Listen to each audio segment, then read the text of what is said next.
Chez nous, dans le sud, c'est les terrasses. C'est là où on prend le soleil, on prend l'apéro, quand il fait frais. Et bien donc on a fait la fête des terrasses.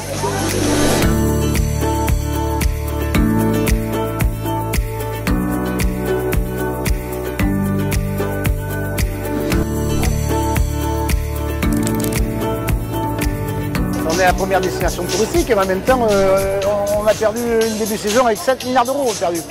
C'est la fermeture des bars, des restaurants, des hôtels, des campings, de tout. Et donc c'est la fin de la convivialité, c'est la fin de la vie, c'est la fin de l'apéro, c'est la fin de tout. Et là, maintenant c'est le mois de juillet, voilà, on s'embrasse, on boit un verre à l'heure de l'apéro, dans nos bars, dans nos terrasses, dans nos campings, partout, et on retrouve la vie. C'est ça ce sens. Et puis ça a une vraie notion économique derrière. Ce sont des milliers d'emplois qui sont derrière. Que ce soit pour les viticulteurs, que ce soit pour le rosé, pour le blanc, pour le rouge. On a aujourd'hui, il y a quand même 7000 restaurants, bars, etc. qui ont demandé leur kit pour justement animer cette soirée dans 570 communes. Ce qui veut dire qu'il y a un vrai besoin de... C'est le premier message positif en fait. Le premier message positif, c'est allez, venez en ville. C'était très contraint, c'est difficile ce qu'on a vécu. On a tous été, je crois, très responsables, on a beaucoup souffert de rester cloîtrés, avec finalement apprendre à vivre par l'intermédiaire de vidéos, mais c'est par la convivialité, c'est pas la vie.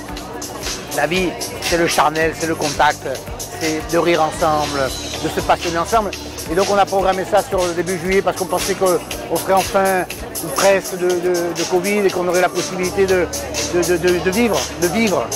Et c'est pas un virus qui doit nous empêcher de vivre. C'est 8% du produit intérieur brut. C'est grosso modo 16 000 entreprises directes, c'est à peu près 40 000 emplois, plus les indirects.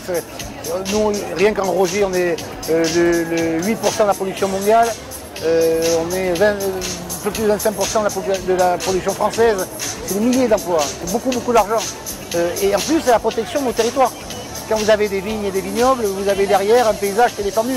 Et donc tout ça est un cercle vertueux qu'on essaye de ne pas casser et qu'on aide pour les agriculteurs, pour les viticulteurs. Et pour ça, il faut consommer local aussi. Voilà. Et donc c'est un peu le sens de la fête. La vie, la joie, le retour au soleil dans toute la région.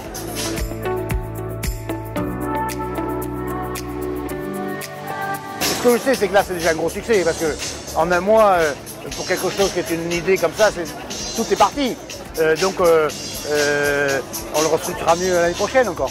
Parce qu'on espère que tout ça sera derrière nous et qu'au contraire, on passera à une autre dynamique encore plus forte.